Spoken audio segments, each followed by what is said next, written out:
My name is Megan Bannett. I am Director of Programs at the Indiana Center for Prevention of Youth Abuse and Suicide. Tonight, I'll be sharing information with you about the program that is being offered. It's a personal safety program called Teen Safety Matters that is being offered in Center Grove to middle and high school students.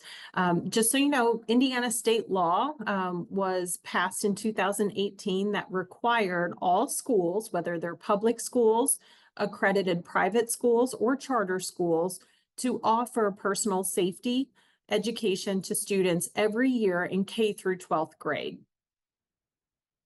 Now, the Indiana Center for Prevention, we partner with over 100 schools in and around the central Indiana area every year to provide this education in K through 12th grades. Now, I did want to just point out, you're going to see throughout the training some encouragement to sign up for some of our free adult trainings on our website. So our website is there, indianaprevention.org.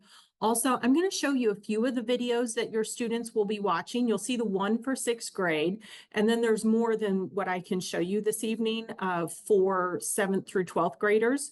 I do encourage you to visit our website, and you can see, like, if you go to our website, there's an Our Programs tab, and at the very bottom, there's parent and caregiver information. You can find links to all of the videos that we will be showing your kids during the presentation. So I do encourage you to kind of go on there, check things out, and then also sign up for a free training if you're interested. Now, it's important that we understand kind of the nature of what children face, the dangers that they face today. Child sexual abuse affects approximately 1 in 10 youth. And that's youth of all ages under the age of 18. Now, it's important to understand that when it comes to who perpetrates youth sexual violence or child sexual abuse, that the vast majority, over 90% across the nation and here in Indiana, of kids who are sexually abused or experience some sort of sexual violence, it's someone that they know who perpetrates it. It's very rarely a stranger. And it's important that we understand this so that we can better equip kids with information and knowledge so that they can keep themselves safe in any situation. Now, when it comes to kids in secondary school, so middle and high school, it's also important to understand that the vast majority of sexual violence that's perpetrated against those teenagers, it's another teen who is perpetrating it. So again, I just, think it's important that we understand kind of the nature of what's happening to kids so that that informs our approach to personal safety education. It's also important to talk about digital safety issues because so many of our youth have social and romantic interactions that have an online aspect. Now, when it comes to online enticement, those are actions like someone engaging in sexual conversation with a minor online, someone asking a minor for sexually explicit images or sending those types of images or videos. It could be like a link to a website or something like that with a minor, or outright asking a minor to meet. They may not be obvious about why they want to meet that minor, but asking them to meet, and their intention is to have sex or abduct that minor. In the United States, on average, the cyber tip line receives 104 reports every day of online enticement of children. Now, when it comes to sexual abuse, child sexual abuse material, sometimes that's called CSAM. That is the new language or the new term for what used to be called child pornography. So those are sexually explicit images of anyone under the age of 18. Here in the United States, over 82 million reports of child sexual abuse material has been reported to the cyber tip line. And the vast majority of those reports, it is self-generated. So it is many times, not all the time, but many times a child or a teen who is taking a picture of themselves and sending it to someone with the expectation that they're going to keep it private, but then that person shares it online or it gets posted to a website, things like that. Now, when it comes to kind of what we cover in our curriculum, it's important that we talk about teen dating violence as well. 7th and 8th grade is many times when kids are thinking about maybe dating. Some kids may be already dating at that point in time. But when when we understand that 1 out of every 12 teens experience dating violence and the, associated risks for other things with that, that it becomes really important that we do address what a healthy relationship looks like, so that as they move into, those romantic relationships as they get a little bit older, they'll know to watch for some of those red flags, and they'll also know how to have healthy relationships with others. There is a video. It's a single video presentation, 20 minutes for 7th and 8th grade, and then it's about 30 minutes for 9th through 12th, and that's because we're using some different videos. And we're talking about consent in 9th through 12th grade. We do not talk to the 7th and 8th graders about consent. Both videos cover healthy relationships, personal boundaries, and digital safety. This year, we are focusing on aspects of sexting and sextortion, because sextortion is an increasing crime in the United States. It's happening here in Indiana. Why we tend to think of sextortion and sexting, that, teen girls are targeted primarily. An increasing number of teen boys between the ages of 14 and 17 are being targeted for sextortion. And if you don't know what sextortion is, it is when someone obtains, or with the, the proliferation of artificial intelligence or AI, now there are cases of sextortion where someone created a sexually explicit image of a teen with just a very, benign, like, prom photo. And then they contact that teen, or they already have a relationship with that teen, and they threaten to release that photo if that teen doesn't comply with their demands. Those demands can include things like additional photos or videos. Sometimes they ask the teens to take pictures of other, sometimes younger siblings and things like that as well, or get sexually explicit photos from other people. They could demand money, or they could demand that the teen meet them in person. And again, it is an increasing crime here in the United States. And then in 9th through 12th grade, we do talk about consent. And I'm going to show you the consent video later on. We don't talk about consent we don't mention the word sex at all when we're talking about consent. And then we also, we begin the presentation and end it with where and how to get help. And the main focus is for them to reach out to those trusted, supportive adults in their lives. I would just mention again that our goal is to educate and empower youth. We're not there to scare them. We're not going to use worst case scenarios. We're not going to, share explicit details of abuse or anything like that. We use phrases like sexual assault, things like that, with those 7th through 12th graders. With 7th through 12th, 6th grade as well, if you share like worst case scenarios where someone died as a result of, meeting someone that they knew online only or something like that, they tend to dismiss that would never happen to them, that, oh, they would be smarter than that. They would never fall for those tricks.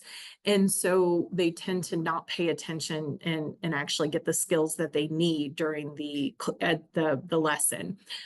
With the younger kids, if we share explicit details or worst case scenarios, we tend to, that's when kids get traumatized.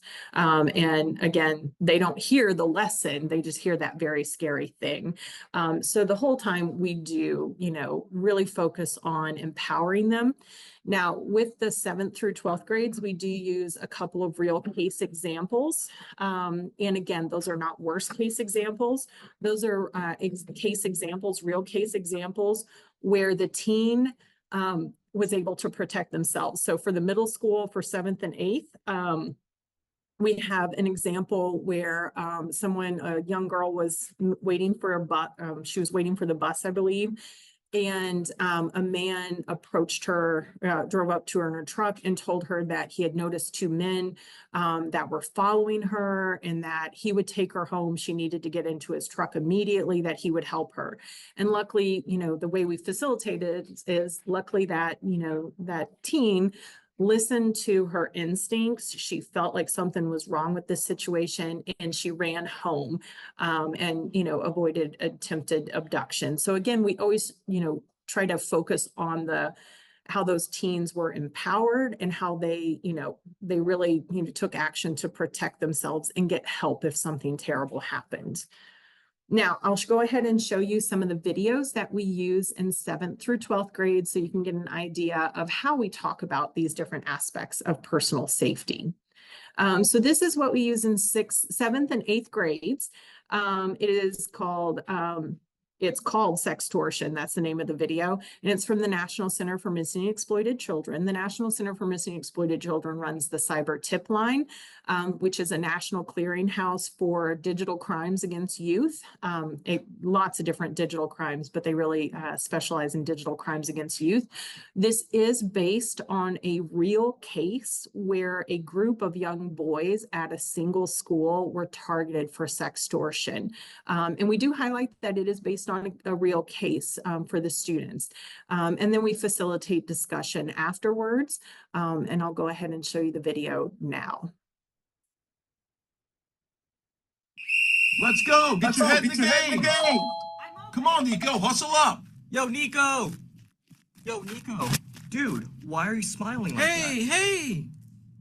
Come on now. This girl just messaged me. Why does she look so familiar? I checked. She's also friends with Alex, Drew, and... Mateo. Yeah, he probably wasn't her type. Quick, what should I say next? You should block her next. What? No, man, you're crazy. I thought I was with Mateo, but then I heard what happened to him. Oh, man, no, this is different. Nico, she's not real. Mateo also thought she was super cute and sent her the photos she wanted. But as soon as he did, they demanded money, threatening him to show the whole school those pics. I think it's called sextortion. You remembered what happened next, right? This can't be happening to me. No, man, this is different. I checked. We have friends in common. Let me guess. She said something like, if you show me yours, I'll show you mine.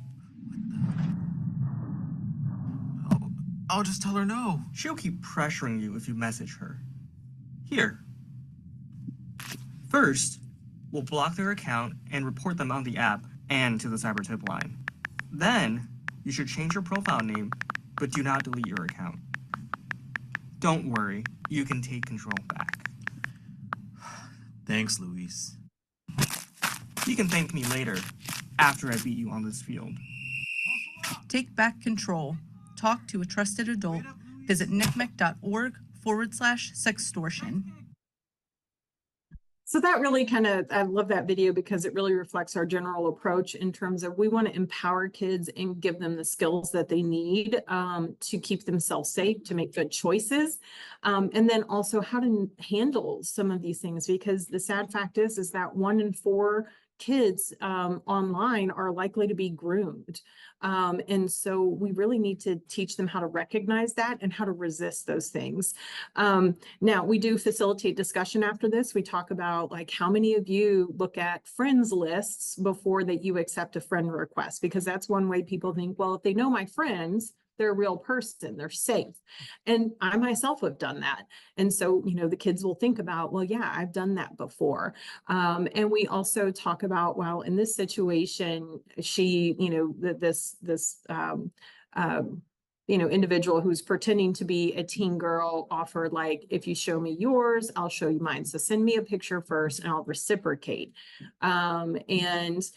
We also highlight that sometimes that individual may send an explicit photo to the person they're attempting to sextort first. And we highlight that may be a picture that they got from another victim or something that they pulled just from a random place online, or that, they could actually create it with artificial intelligence now. And so, we kind of talk about that aspect of, if someone sends you a picture, that would make you feel really pressured to send a picture back. And again, we highlight, that's really just not a safe thing to do, whether you know that person offline or not, that once you send that picture, you really have no control over what happens to it. Now I'll go ahead and show you, this is for 9th through 12th grade. This is a real video. This is it's a real case of sextortion that occurred, I believe, back in 2016. I'll go ahead and show you this. And this is kind of the extent of how explicit the videos are. Good afternoon, HM. I'm going to refer to you by your initials throughout the course of my questioning, okay? Okay.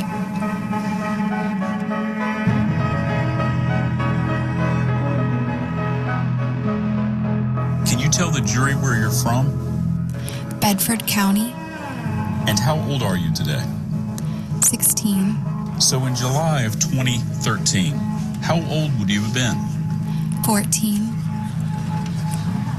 And what grade would you have been going into?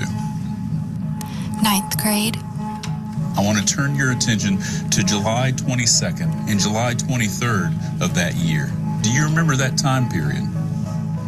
yes. Can you start to tell the jury what happened? I had, a friend request from this Steve Crofton guy. Prior to that date, had you ever had contact with a Steve Crofton? No, Was there a Facebook profile picture associated with him? yes. Do you remember what Steve Crofton looked like? Just basically. It was like a lifeguard type picture, on the beach. You just said you didn't know Mr. Crofton when he reached out to you. Did you accept his friend request? I did. And if you didn't know him, why did you decide to accept that friend request? I looked at the mutual friends, and some of them were my friends. After accepting this friend request, did you have any other contact with him? Yes, And what type of contact took place? it was like messaging over Facebook. And were you using a computer or were you using your phone? My cell phone. What was Steve Crofton's messages to you? What was he asking you? At first, he was telling me, I was pretty and stuff. And did it change after that? Yes, I'm going to show you a series of photos that have been marked as a group, Government's Exhibit 29. I'll ask you to take a look at those and then ask you whether you recognize them. I do. And what do you recognize those photos as? My chest. Are those pictures that you sent to Steve Crofton over Facebook? Yes, And is that some of the first photos that were sent to Mr. Crofton over Facebook? yes. I'm sorry, HM, but after that happened, did Mr. Crofton ask anything else of you? He did. He told me to send him more, and if I didn't, he would post them all over Stanton River and other websites. What did you do in response to that? I don't know. I was scared. At some point, did you block Steve Crofton? Yes. Did you have contact with another Facebook profile during that same small window? I had a friend request from Will Williams, and I didn't accept it.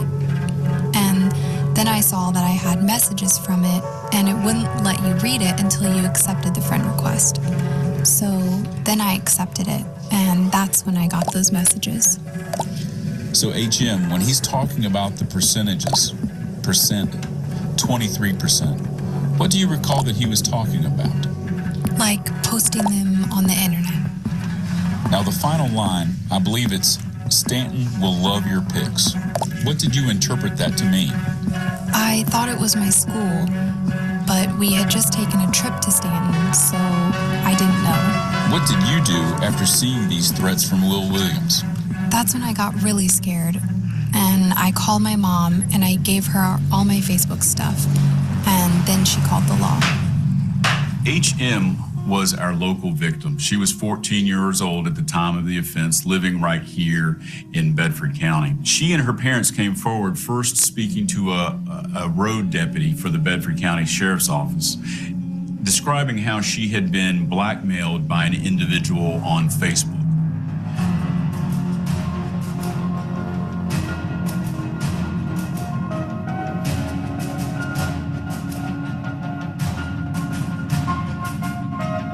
The realization of the scope of what he had been doing came mostly when we were examining his laptop. There he found a myriad of victims who had been sexually exploited, not just in Bedford County, but all across the United States. We identified, I think, in person, maybe 9 or 10, and no one came forward except HM. She was shaken to her core by what he had done to her, even though there had only been a couple of hours of interaction between herself and Daniel Harris's online persona. There was hundreds of other videos and images of clearly minor girls on Harris's electronic media. She saved many more girls from being exploited and brought some justice to the other girls who had been afraid to speak out. HM's a real hero, and she should be commended for coming forward when so many other girls were threatened and scared into not doing so.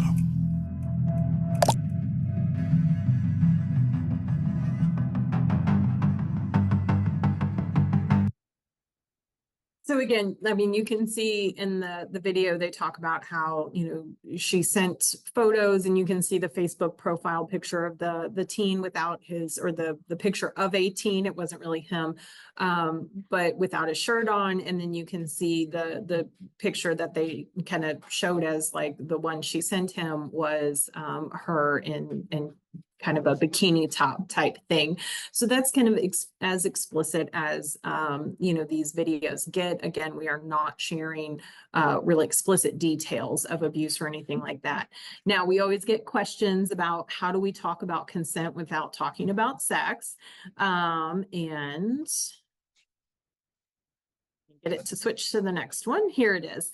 So this is the consent video, and we talk about consent in terms of it is a freely given yes to some sort of action that is not that there's no pressure, coercion, threats, and that someone is capable of consenting as well. So I'll go ahead. Let's hope this works.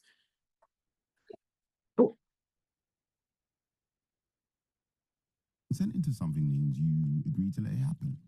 To let someone borrow a pen, to lend out your bike, to let someone take your picture.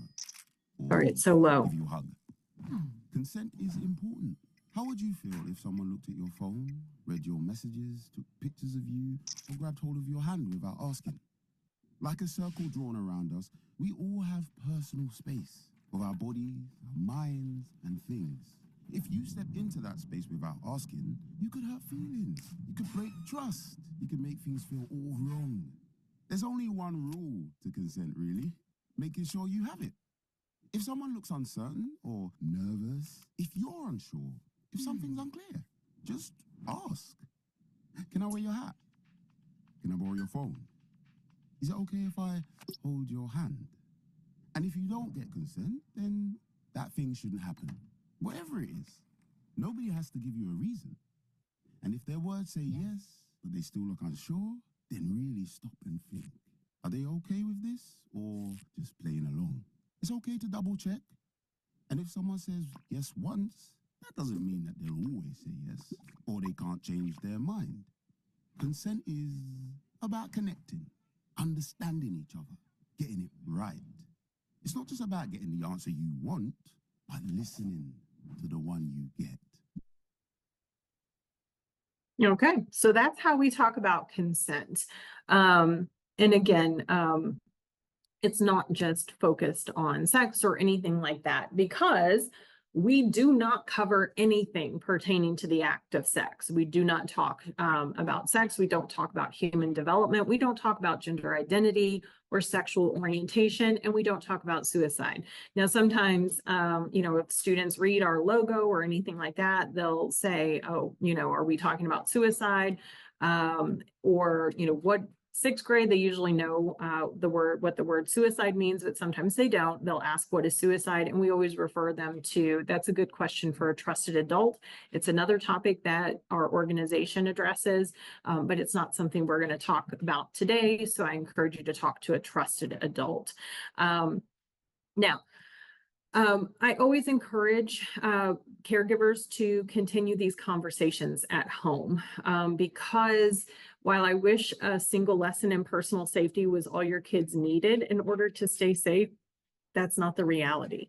And you are by far more effective teachers than I could ever be going into your students' classroom. So I encourage you, talk about relationships, talk about what's healthy, what's not healthy. Talk about sex. When you talk about sex as their caregiver, you can have that conversation in a way that reflects your family values, your religious beliefs. And so, that's a really great moment to convey all of that to your kids, and to have that context around, a very important topic to talk about, with your kids. We're not going to have that conversation. We hope that you are. And when you talk about those conversations, again, it opens up an avenue. Or when you're talking about sex and relationships and things like that, it opens up an avenue, for your teen if they have questions, or if they have concerns, to bring those up. And you really set yourself up as the expert that they come to. I also encourage you to use those teachable moments, whether it's maybe a book that you read, a movie or a TV show, maybe a news article. Now, the caveat to that is, do not use the worst case scenarios. Please don't use the ones where, a teen or someone was murdered as a result, or, share explicit details of assault or anything like that. But you can use those, like, I heard that, there was a case where a teen met someone on Snapchat and then agreed to meet them in person. And have you ever talked to someone that you don't know online? Things like that. It's a good way to just kind of open up that conversation.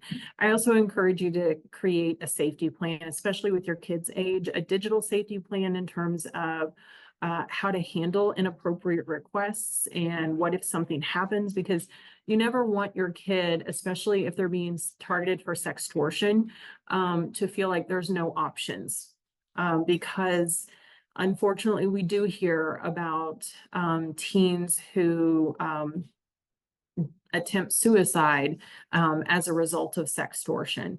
And so we never want kids to feel like there's no there's no help, there's no answer.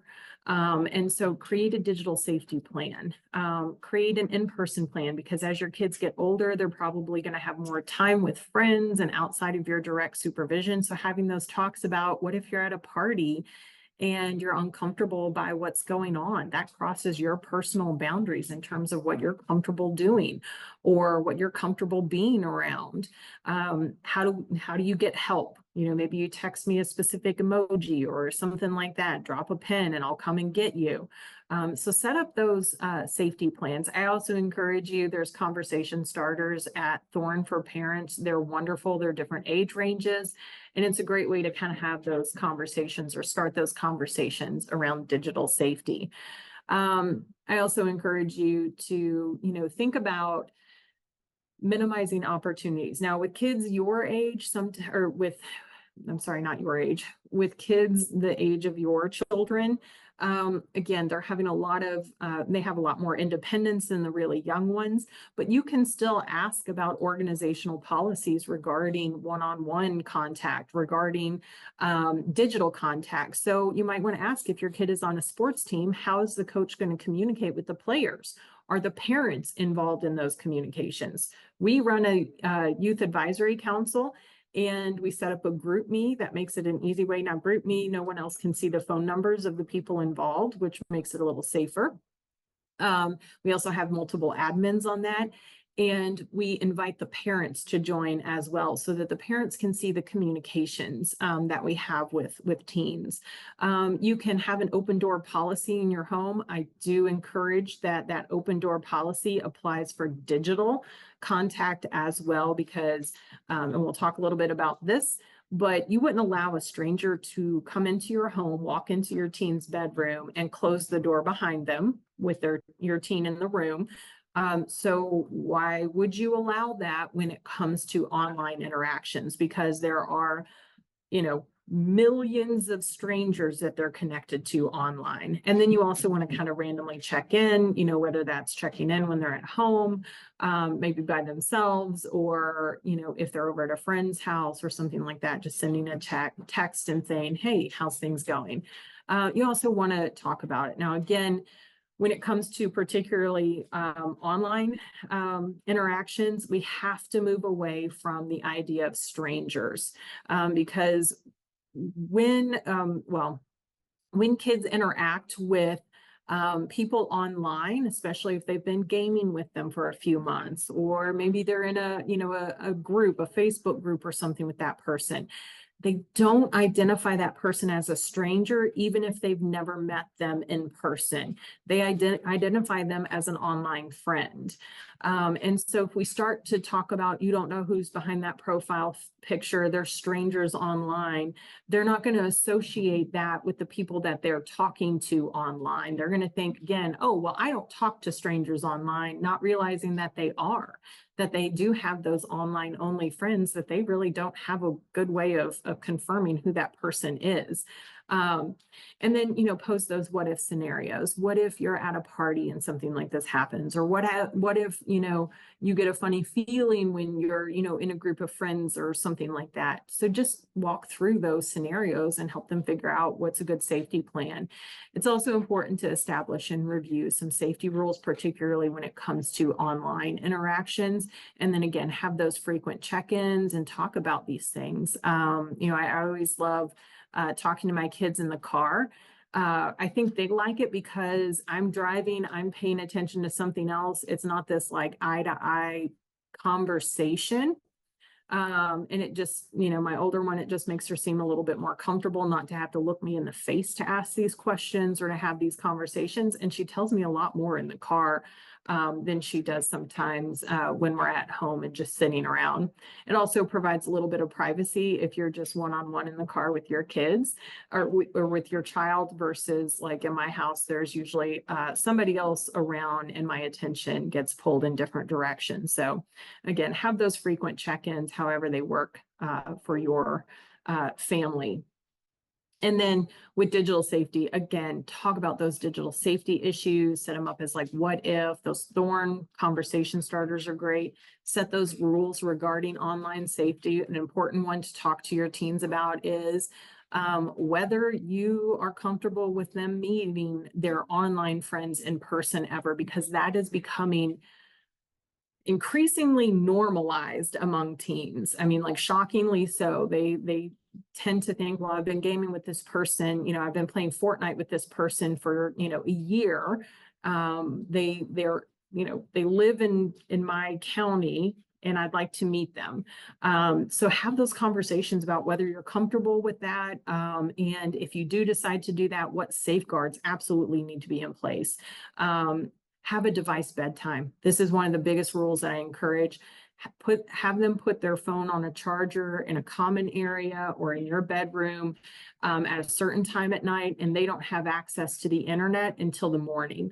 That is a great way to kind of, again, limit some of those interactions that they may have online without your ability to supervise them. Those device bedtimes also give you a good opportunity to spot check their phone. So if you open up their phone and you're looking at chat history and things like that, that's a good time to do that. Now, I don't encourage you to do that in secret.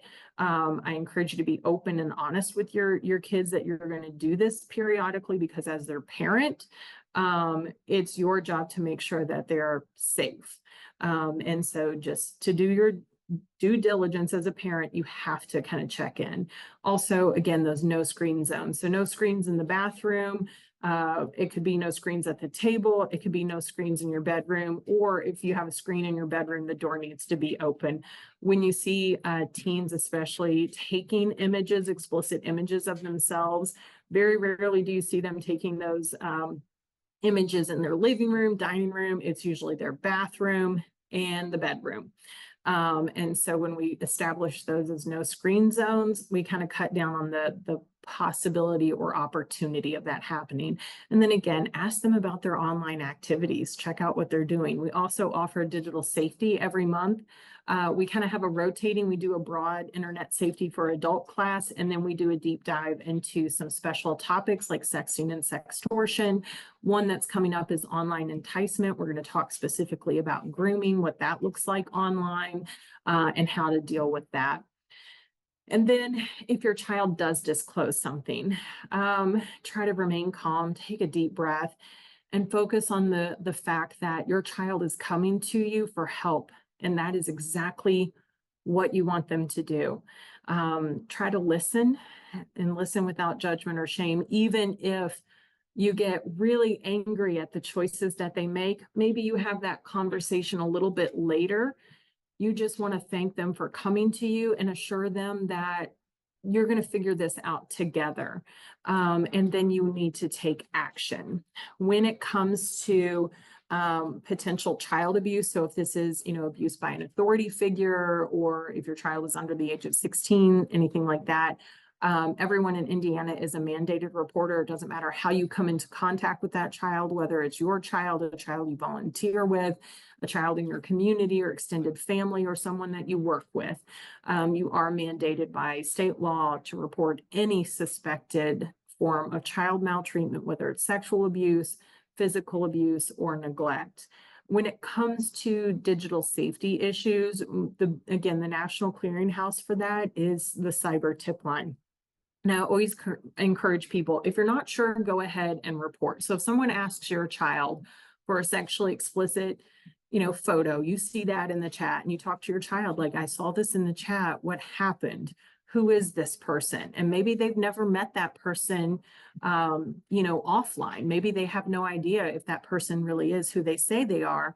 You might want to go ahead and report that to the cyber tip line, because while the profile picture might be of a teenager or a young child, that may not be who's really behind the profile picture. So go ahead and report to the cyber tip line. If you have a hard time figuring out how to report to the cyber tip line, you can call 1-800-THE-LOST and they will talk you through that. I also want to make you aware of, and this is a resource that we share with the teens, the National Center for Missing and Exploited Children offers Take It Down. This is a free service that they can use anonymously. And all they have to have is a picture. Most of the time, it is a picture that they have taken of themselves and sent to someone. Or sometimes they might get the picture, maybe it's being shared online already, and they take a screenshot of that. And what it does is it assigns a hash value. It's almost like a digital fingerprint for that image. And the cyber tip line works with a lot of online platforms. So Meta, which runs like WhatsApp, Facebook, Instagram, Snapchat's on there, TikTok's on there. A lot of them are. But what they do is they send that hash value. They do not send the picture. They send the hash value to those platforms. And anytime that photo is shared, it causes an alert to the National Center for Missing and Exploited Children. And that the National Center for Missing and Exploited says, take this down. It is child sexual abuse material. It doesn't completely eliminate these photos, but it does help minimize their spread. And then I also encourage you to check out some of these other resources in terms of Thorn for Parents, Darkness to Light, or D2L.org, and Stop It Now. Thank you so much. If you have any questions, again, you can ask them at the now. If you want to drop them in the Q&A, you can also see there's my email address, megan@indianaprevention.org. If you think of something later on, I would be more than happy to answer any questions you have. I'm going to go ahead and stop my screen share right now and see if there's any questions. So Sarah, are there any questions?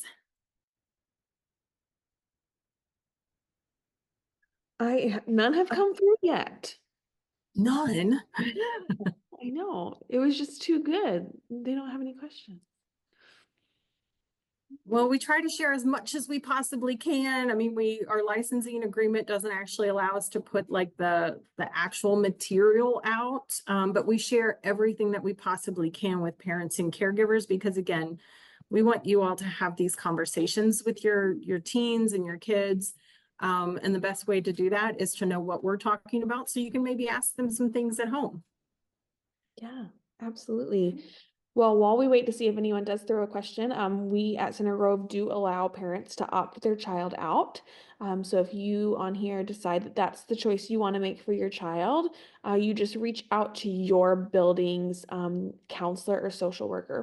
For Middle School North, you'd reach out to Callie Spillman. She can get that opt out for you. For Middle School Central, it's Drew Sager. And then for the high school, it's social worker Ashley Jones.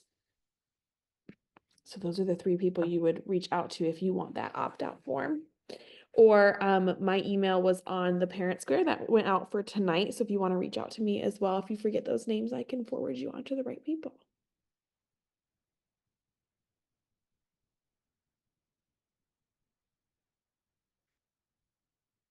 I don't see any questions, so.